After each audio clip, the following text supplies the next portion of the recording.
Welcome back, everybody. It's Sports with Mono and Mono. It's August 15th, 2020, and as you'll see, we have our full array of monos on the show today. We do. Welcome. Steven. Hello, everybody. Welcome back. Thank you. Yep. Hope you're feeling better. Well, it is COVID time, so. Wow, let's not confuse our audience by thinking. No COVID. No COVID. Okay, that's good. That's good news. But welcome back, everybody. And like I said, we're in the dead center of August. Summer's almost over. I guess called the summer that wasn't.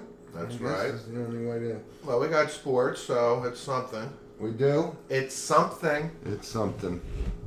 So welcome back, everybody, and let's start off with a couple of things that happened after last week's show, the PGA Championship, and while we're on golf, this is of course sponsored by Coriano Trucking of Haverstraw, New York, who I will see today, by the way.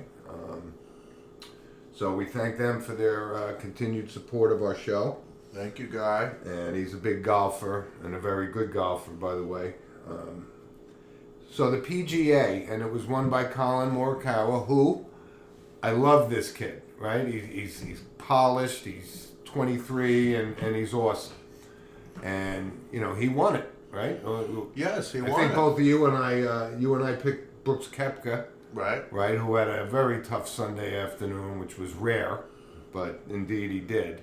Hey, Dustin Johnson blew another major. What do you think of that? I guess that makes him 0-4 with a share of the 54-hole lead going in. I don't know. I'm getting a little frustrated, Dustin. I got to tell you. He's awesome, no doubt about it. But when it comes to this, but it was great to see Morikawa win.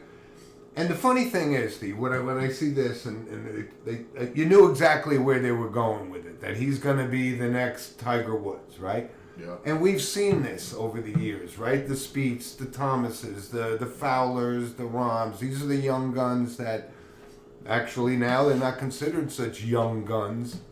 But, Spieth hasn't lived up to it. Thomas hasn't lived up. It's tough to follow in the footsteps of Tiger Woods. Well, Justin Thomas, to be fair, has been competitive. I mean, he's not winning. But not the phenom that, but Jordan Spieth we have to bring up because obviously he's been nowhere. He in sight. was one of the youngest kids to do what he did, and really, he's been off the map now for about 3 years, struggling. Yeah. I don't even know if he's won anything in the last 3 years. In fact, I don't think he has. Certainly not a major. Oh, yeah, but I mean... But I like this kid Morikawa. I really do like him. But again, let's temper our expectations here about him being. But he is. He's playing well. I mean, he's now a PGA champion, but. And he's now the leader of the young guns, right? There's a lot of kids, Matthew Wolff, and I actually have to point out one of our listeners, Don from West Milford, New Jersey, had Scotty Scheffler of all of all things, and I go, what are you kidding me? He was there the whole time. He was in the mix. Cameron Champ, all these really good golfers. So now we're talking about the McIlroys and the Thomases and Spieths as the middle range, right? Not so young anymore, not so over the hill kind of thing, but it's great for golf. They got plenty of time, these guys. And you know what? It was hard for me at first to say, yeah, I'll watch it, but it really was good. Fans or no fans, and no fans. To be honest, watching it, no fans is fine with me. Yeah, it doesn't really impact my view. It really doesn't of watching it. It really doesn't actually. But it was great to see. I like this kid. Congratulations to him, and. Love to hear something from one of our golf experts, George Breen. He's been kind of MIA lately, but like to hear his thoughts on the future of golf because it's starting to look pretty good again. Yep. But of course, it was another event that happened, the Travers up in Saratoga again. No fans. Normally one of the biggest weekends ever in Saratoga. And 'tis the law, right? The Belmont winner. right? And got to be the favorite for the Kentucky Derby coming up, and he really showed his thing. I had Max Player came in third. Okay. Was kind of pleased with that. But again, the spectacular venue of Saratoga and the Travers and so forth. And again, you're right. Just like you said, Steve, without fans, to me, I'm watching the horses run. I'm watching the golfers golf. And, I guess if you were there, as a player, maybe it impacts it. But it was awesome. Great race by Tiz the Law, New York bred. And he really took it. He owned that race from start to finish. It was great to see. Yeah, so I read that the Kentucky Derby is not going to allow the general admission. I think they were trying to have people come to the race because obviously Put them in little pods or something. Yeah, but I mean that's the money making race for Churchill Downs. Let's be real. You bet. But You bet. they got quashed, so there'll be no fans. And as we get closer to the Kentucky Derby, of course, we'll do Do our our analysis and our previews and so forth. But there's a lot of good horses. It's going to be one of the better Kentucky Derbies in a long time.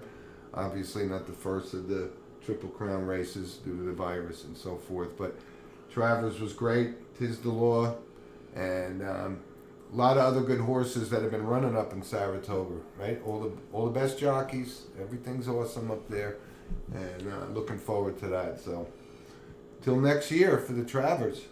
Right. The Alabama Stakes weekend, which is also a big race, and so forth. Not on that level. So listen, let's move on. There's a pretty big topic, a lot of controversy surrounding the college football season, right? We're going to get to the sports, the professional sports in a minute, but college football, it's something that you and I always look forward to year after year after year, and Big Ten, Pac-12, these guys opt out, the MAC conference, right? People are concerned about it, and I got to say, so am I. I can't see, moving forward with this season with the uncertainty of this virus. And I know a lot of people, and Steve, let me ask your opinion on it. What do you think is the right approach? A limited schedule, no schedule at all? I'm not down with the limited schedule. If they're going to play the schedule. But the Big Ten, they were back and forth. They wanted to play, and they were doing everything in their power to play because why? The money. We always talk about that. So it's the Big Ten conference. So they met. They were going to play. But at the end of the day, it's probably the right decision for the safety of the players, etc. Yeah. And once the Big Ten announced it, the Pac-12 then announces it. So let's be real. I mean, is there going to be a national champion? Sure.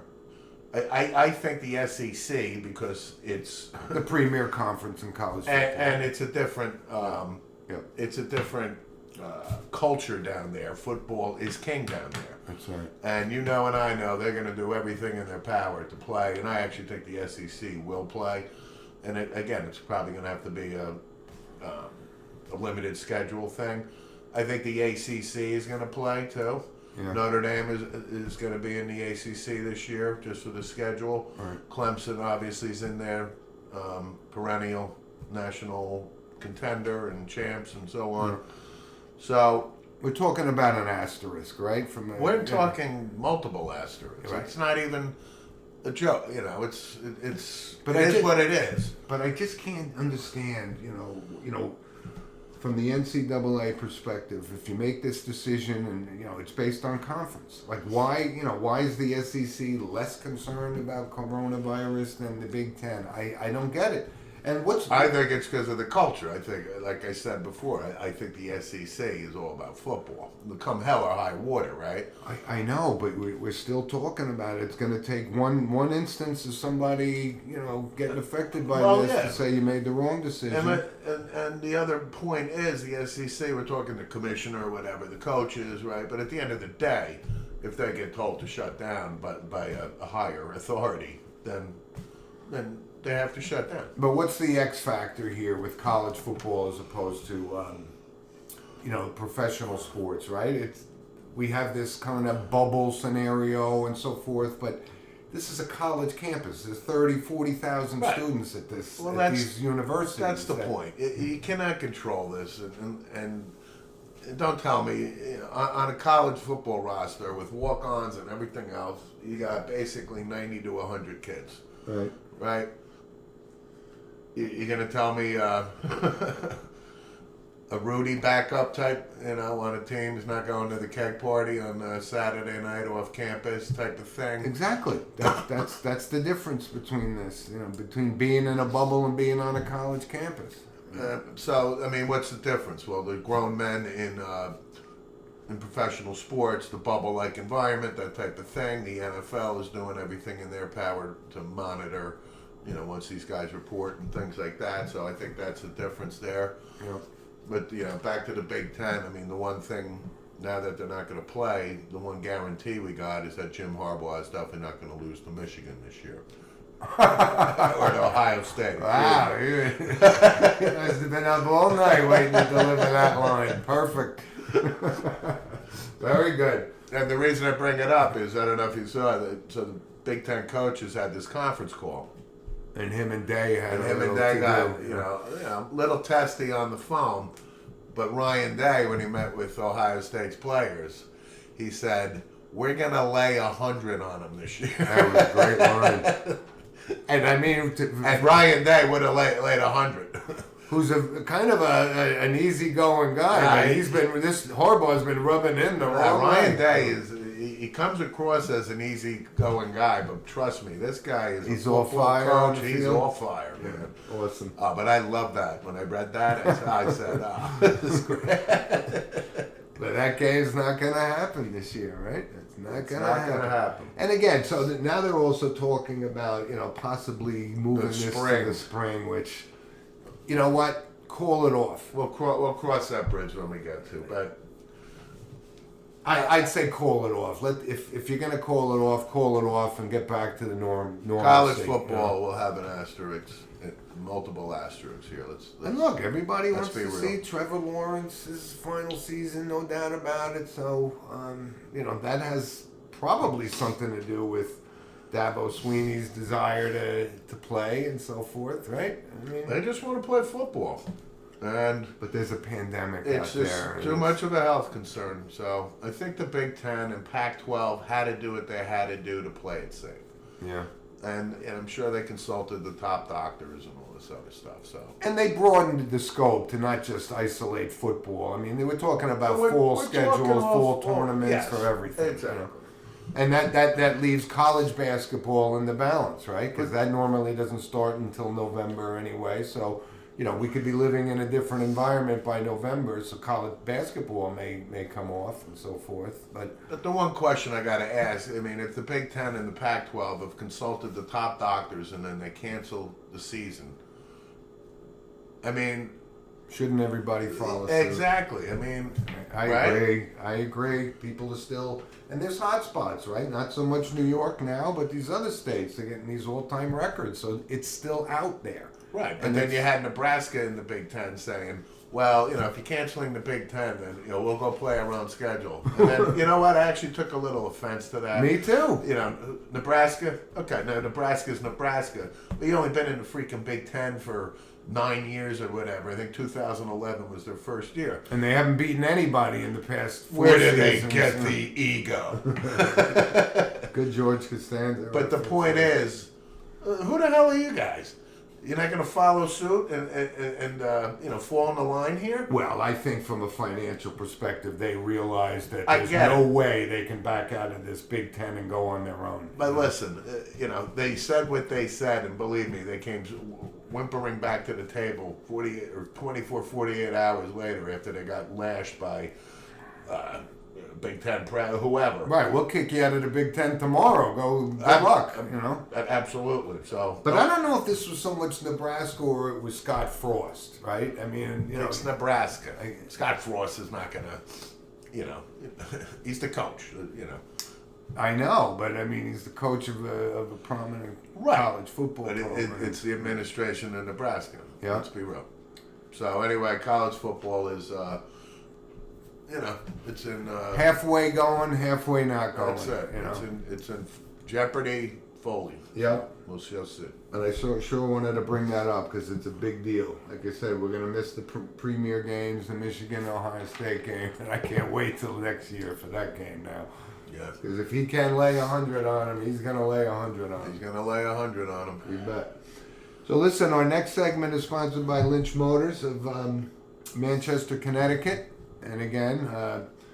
Some sad news is our annual fishing trip on the president of Lynch Motors fishing vessel is not going to happen. Due to the coronavirus? Due to the coronavirus. Really? So that makes it as real as it could be, you know. Because, you know, that was an annual thing. It was our day on the boat and the fishing, and that's not going to happen. And because... yeah, everybody's concerned, and rightfully so. Right. Rightfully so. So let's move on to baseball, Steve, because there's season's underway. But again, So it's already over 25% done. right, and you know, It's right there. seeing things that are happening, like to the Cardinals, you know, they're 12, 13 games behind everybody because of this pandemic. So there's no way they can get 60 games in. Not that they were going to be a prominent factor in, but Right? No, the Cardinals are a good team. Yeah. I thought they would be, no doubt.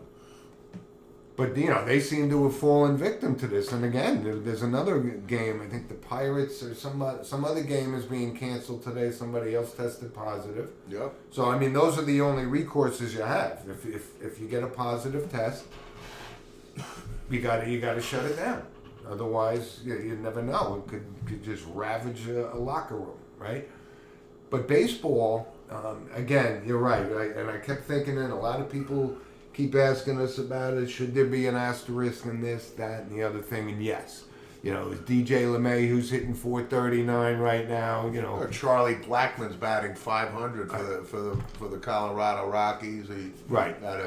Blackman. That's who I was trying to think of. He's right? pretty good. He is good. He's a good hitter. You know. Good ball player. But yes, there's going to be an asterisk across the board on anything. Oh, Records absolutely. just don't. It's not comparable to a 162 game season, which makes baseball. Well, there's a couple notable things about records that I don't think are affected by even that they're playing 60 games. Like Mookie Betts, last night or the night before, Jack 3 homers. Jack's 3 homers, Right. ties a major league record. 6th time he's done it, right? Wow. And then Garrett Cole last night, 20 consecutive decisions, Yep. ties 6 other pitchers are the only ones to do it in Major League history. I think Jake Arrieta was the last one Yep. to accomplish that. But those are notable feats. Agreed. By where It's not measured on a season That's long right. thing. It's, That's you my know, point. individual record. that's my kind of thing. point. Right. So And if a guy hit, 56 games in a row with a base hit, I would consider that. yeah, well, that's not going to happen this year. Of course, it's But, never going to happen. I know. But, yeah, I mean, Charlie Blackmon, if he bats, say, 411, after maybe getting on a cool streak. It's not Ted Williams And in we talked 1940. about it. I don't want to hear about it. Got it. I really, Yep. I'm not even going to debate it. Yep. It's just that simple. But I'm glad you brought that Mookie Betts up thing. I didn't realize this is the 6th time he's hit 3 home runs in one game. I think this guy is an outstanding player. Oh. And we talked about the contract that he got. How could the Red Sox let this guy They didn't walk? want to pay him. They didn't want to pay that kind of money. And I don't listen. It doesn't bother me at all that he's not on the Red Sox You anymore. bet. We don't got to deal with him until the World Series. But the Dodgers apparently have more money than Right. They spend money. The drunken sailor in a You bet. analogy type of thing. You bet. Just like the Yankees. But Just he's like a really good player, Mookie Betts. He sure is. But from the competition throughout the league, nobody's really running away with anything. The Dodgers are playing somewhat mediocre baseball. I thought they'd have a better record than what they do. The Yankees got off to a good start. They came back to earth a little bit, but now They did. I'm sure they're going to start pulling away a bit. Beat up the Red Sox last night. The Red Sox are an absolute disaster. And facing the best pitcher in baseball. This guy Cole is really awesome. No, he really is. Awesome. He really is. I love watching him pitch, though. He's so intense. And the Mets are, The Mets. they're the Mets. I mean, our boy Pete Alonso's struggling right now. Yep. I think he's only got 2 homers or something. He does. And he's batting, I think, below the Mendoza line or pretty close to it. But we really do Oh, like him. I really like him. And the Mets got a He'll lot. turn it on. The Mets got a lot of talent. This kid Conforto can hit. Yeah, I like him. McNeil can hit. And DeGrom. And I think they're really missing their clubhouse leader, Yoenis Cespedes. Yeah, Jim Walsh brought that up last week. It was brilliant. But again, I feel a little self-vindication here because I said this guy was trouble, and he's not going to be anywhere near. Did I think he'd opt out? No. That was the easiest. But he could have faked an injury anyway. He did not want to play baseball. Again, the Mets cut his salary tenfold, and that's exactly right. And actually, And nobody else wants to touch I think he was cited recently at like some club or something, because he was very concerned about the coronavirus. Right, so he broke protocol, right? Yeah. But the Mets, they got some good young talent. This kid Nitto hit 2 home runs the other day, but like I said, he's got 5 in his career. So, but I like what the Mets. I like that core of players. I really do think Conforto and those guys, but they don't have a lot else. And I tell you, if you're a Met fan, this Brody Van Wagen experiment hasn't really. Every year they look like good on paper. They're going to contend, but they're not the Phillies. They're not the Nats. They're not going anywhere. Again, I mean, the Phillies have got talent, but they stink. They stink right now. I watched them against the Yankees. they got some good players. But they do. I mean, this Relamuto catcher, this kid is solid. And he's going to be a free agent. I mean, Well, how come they haven't locked him up? If they pay Harper that kind of money, you got to lock this kid Well, up, right? he's going to command a lot of money. He's not going to command Harper money, but No. I like this kid. Yeah. Reese Hoskins looks like a good ball player. Yeah, they do got a lot of Harper, talent. that type of thing. Yeah. The one thing I wanted to bring up was in the news was Joe Kelly again. Yeah. He's my new hero. Oh, we love him. And he's not only is he suspended that 8 games for the incident with Houston, but he won't stop. He calling him a bunch of dogs and cheats. Yeah. He won't stop. Yeah. And you know what? Give him credit. Hopefully some other people jump on the bandwagon. I think everyone's on the bandwagon. That's And why they're getting plunked left and right. And I tell you, they'll give him credit for at least stepping up and saying what everybody thinks. Yeah. For the most part. Right. Yep. And Houston's going to have to sit there and take it. And you and I talked about, what is the impact? Are they going to just keep throwing at these guys' heads? Apparently so. Why not? People are very, very angry over. We don't condone throwing at the head, but we have no problem hitting you in the shoulder, Right. the leg, Right. the back. Yeah.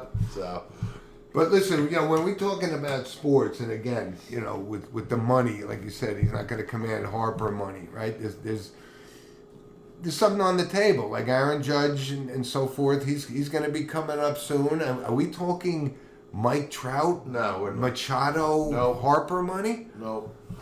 I think they're As gonna. we're But broadcasting, Aaron is probably in a whirlpool right now with lower body fatigue. I'm starting to get tired of it. I think it was lower body tightness Oh, is okay. what the explanation was. But that leads back to the other big bum on the New York Yankees. Where Giancarlo? every single time Yep. I got to shake my head. Giancarlo pulled his hand, tight hammy, and Doing what? now a month. You're missing a month again. I mean, this is at the point where this is getting to be Jacoby Ellsbury wasted money. Yep. And Ellsbury played the first few years of his contract with the Yankees at least.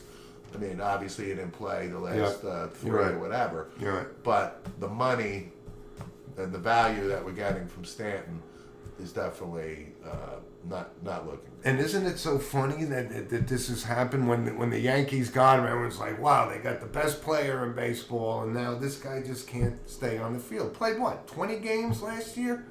Right, we're with 25 games into the season this year, and he's I don't think 20, he played. I don't even think he played 20. I think he played like 13. Yeah. Top of my head. 18. Or But something. when they came in this year, Stanton looked good. I mean, he looked in shape. He looked like he dropped a few pounds, meaning more of a leaner, leaner, Yep. strong guy. And I said, okay, all right, I'll give you another. Chance here. And he just dropped the ball again. And in spring training or whatever, again, missed a few. Like, and now he's out for a month with a hammy. I mean, and listen, one of I our could go on. I could beat this drum all day. one of our listeners, Diego, actually brought this up. He goes, these are multi-million-dollar athletes with the best conditioning, and they're pulling hamstrings, doing what? And that's why I brought up the Aaron Judge thing. I really like the guy. He could be ferocious. But can he stay healthy? I mean, are you going to pay a guy $400 million to play 125 games? Maybe less? You just answered your question. I guess. I know. But they're going to have to pay him something. They're going to pay him $30 million. We don't have to pay him anything. They're going to pay We can trade him. But he's a marquee name in New York. He's a brand of the franchise. I'm a big Aaron fan. He's a good kid. He's great image, and he's a good ball player when he stays on the field. Okay, so stay on the field, Aaron. Like Mike Trout. Okay, But Mike Trout's the highest paid guy, but he comes to work every day. Every day.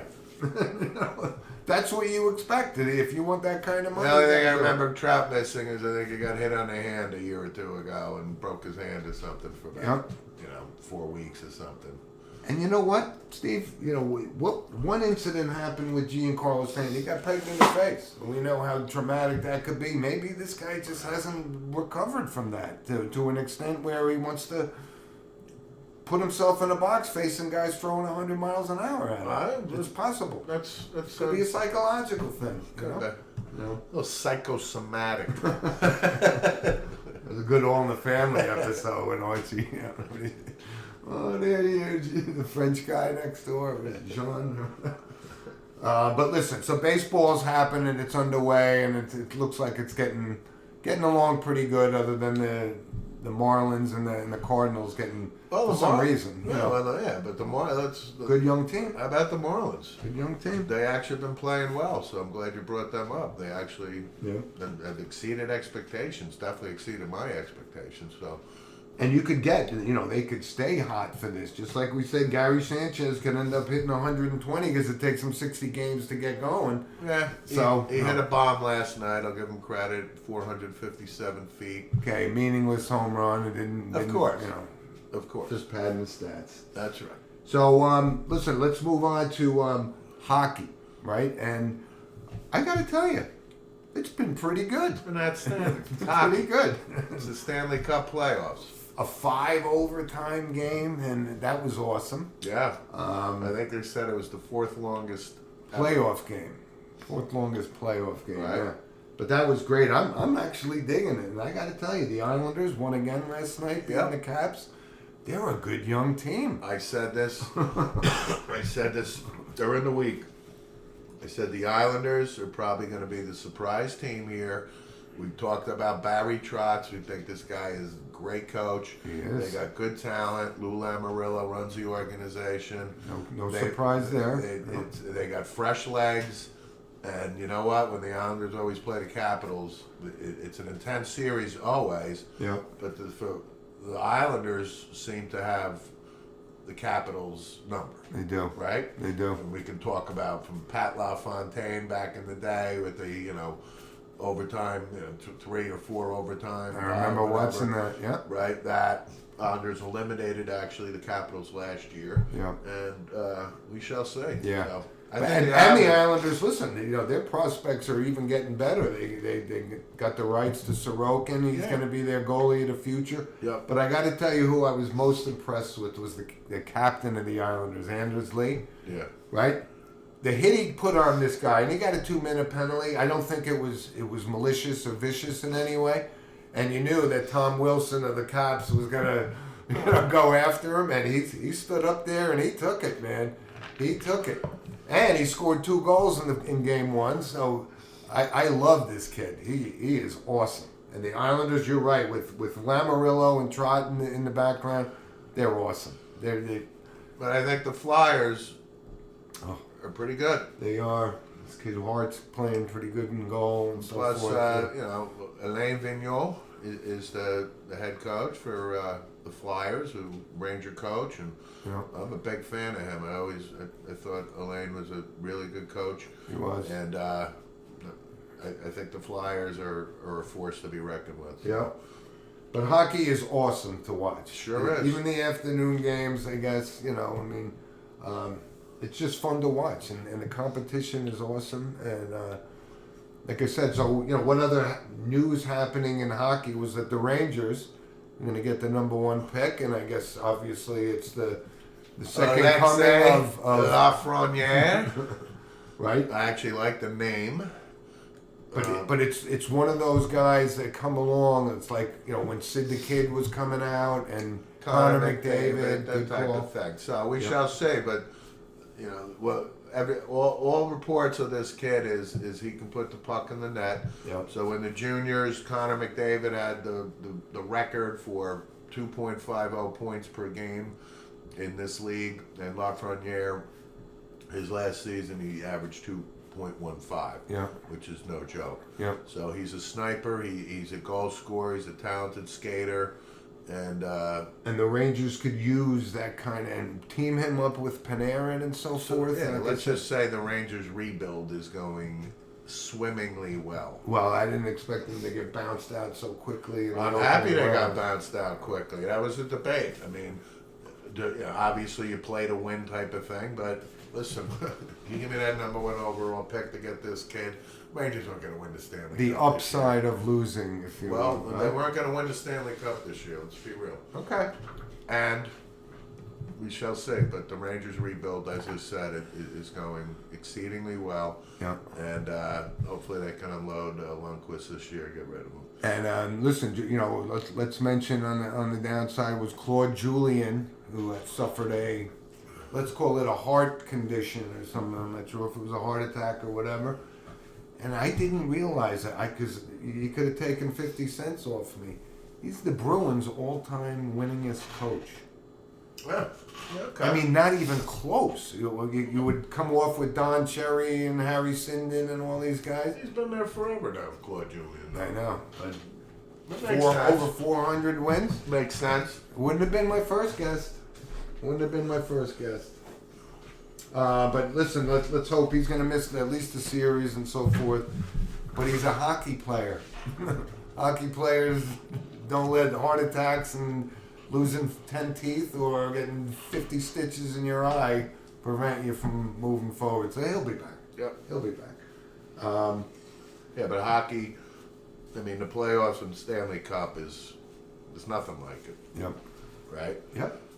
The intensity and everything, and it's just great. Just the whole one thing. It's not just hockey. It's all of these seasons. When are these guys? You know what it is to play Stanley Cup playoff hockey, right? How demanding it is. How intense it is. Right. These guys are going to play this until what? October, and then start another season in November. Yeah, they'll get Seems- 24 hours of sleep, and off they go again. Again, hockey players.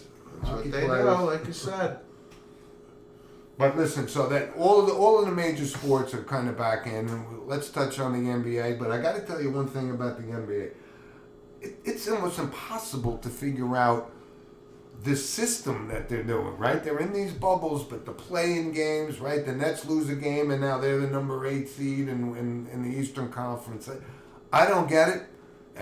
Like I said, you could bet $1,000 that the Portland Trailblazers will not lose to the Memphis Grizzlies today to face the Lakers, because the league wants the Lakers, Lillard and James and Davis. That's the matchup. Yeah, I mean, John Moran will get his day in the sun, but it's not this year. no, the Portland Trailblazers are favored today. Yeah. I like them too. Oh my God, love them today. I don't even know what the line is. But listen, 6. the NBA is back, and like I said, that's starting to heat up. But it seems like it's been going on for 3 weeks already, and we just now today, getting the final 8 teams in each conference. Yeah. How long is this season going to go on? Right? Yeah, it's not, it's going to be, October, November, possibly. it's going to be over before you know it. But this bubble concept, I must say, as concerned I am about the Vine, it seems to have worked, right? The testing rate for hockey and for basketball is almost nothing. So, yeah, I think, and again, watching the NBA, it's different, Yep. and I actually like it. I mean, it kind of looks like a street pickup game in a little bit, Yeah. So all you're doing is watching the basketball. You don't have the fans, obviously.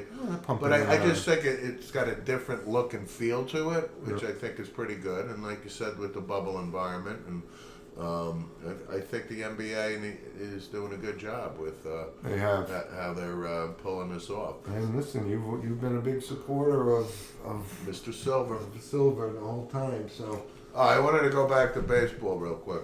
go ahead. Have you been noticing the cardboard cutouts? The virtual fans? Yes. Yep. Have you noticed? Do you have a favorite one that you have seen, perchance? Absolutely not. I don't even look. I don't know. So I got 3. So watching the Yankees and the Phillies, and the scanning in the lower tier is one of Connie Mack. Cornelius McGillicuddy? That is correct. With his top hat on and the coat. And Oh, what's that, everything. 1928 or something? I was 1930? laughing at myself. Toronto, Geddy Lee Oh, of for Rush. Okay. So they did one of Geddy Lee. I'm surprised there's not more of that all over the place. That would be great. I have the Marx Brothers But four the, seats but that the are best on. one, I think, was Weekend at Bernie's. Really? Wow. Yeah. That's funny. That's a great one. That's funny. So they've been, I caught on that a little bit. I thought it was pretty funny, actually. That is pretty And I'm funny. sure there's more. I'm sure now, the other teams caught wind of this. But now that you bring it up, I mean, it would make sense to have like Seinfeld and Costanza and Kramer sitting in the stands. That's funny, that actually. could be a 1,000 names. we I could didn't come up with. realize that. That could have been much bigger. I think Yeah. now it's gonna start happening. That's Right. funny. But listen, sports things are happening, right? And we're staying with it, and then we'll keep you guys posted. Our final segment is sponsored by D. Filippi's Bakery. That is correct. Out of Monticello, New York. Yep. Run by Carmela and her family. If you are in the Catskills in Monticello, stop by Yep. and get your fantastic baked good, whatever you want. Yep. Outstanding. Open for business. Open for business. So listen, Steve, before we wrap up, right, our notable segment, right, notable passings, actually, Sure. I think we forgot to bring this up on the last show, was Horace Clark. Haas Now, Clark. I know Yankee fans certainly know. I'm not sure, outside of that, how many people knew. But he played basically his whole career with the Yankees. And I was looking up his stats. He was an excellent fielder. Not much with the stick, but he was the second baseman in the lean years. Right? Right? The 70s, right? The late 60s, early 70s. But he passed away. I think he had Alzheimer's or something. He was in kind of bad shape. Yeah, Horace Clark passed away. I think he was 81, if I'm not mistaken. And we remember him. I'm just giving our memories. I mean, we're old enough to remember Horace Clark, Sure. number 20, Yeah. right? Second baseman. But he batted .256 for his career, He did. which is not awful, right? He had But they were Mark Belangers and those Yeah. guys that were there for their glove. he had 1,230 hits Yeah. and 27 home runs, which sounds right. Yeah. And about 304 runs scored. So anyway, we reference our brother Tom sometimes on the show.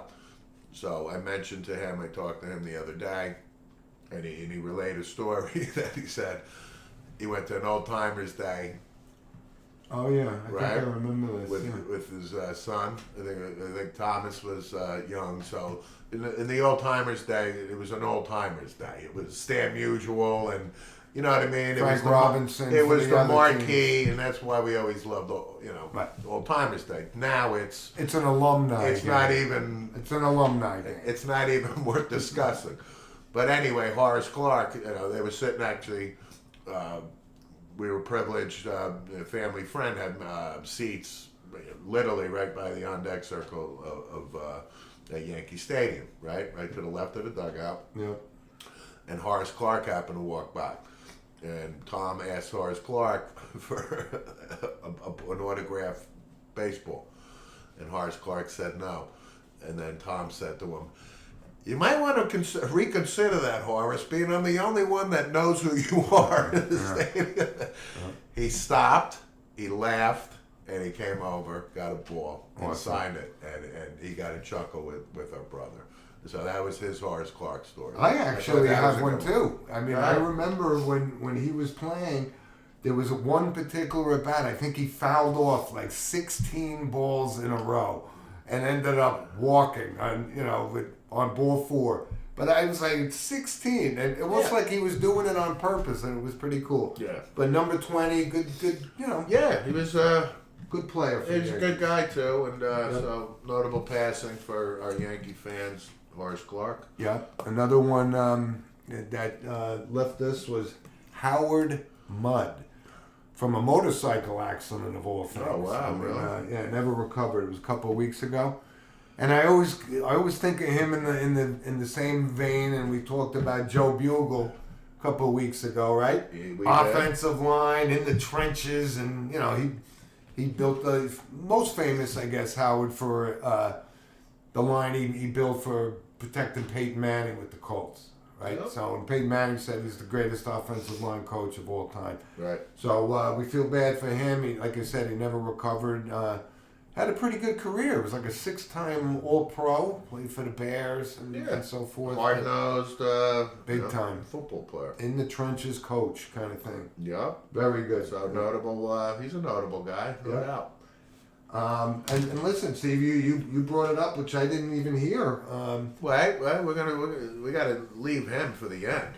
But Carol Hardy, like from Sports Figures, Carol Hardy was a baseball player and played for the Niners, Indians, and so on and so forth. But Carol Hardy was an outfielder and kind of a journeyman baseball player. All right. And also, Carol Hardy played football as well. So he went to University of Colorado, and kind of a notable passing. Played for the San Francisco 49ers. Wasn't he an executive with some team? Didn't he go on to be in the front office for somebody? Well, he might have, but he's one of the the few guys that have appeared in the NFL and appeared in Major League Baseball, Right. like a Bo Jackson or Jim Thorpe.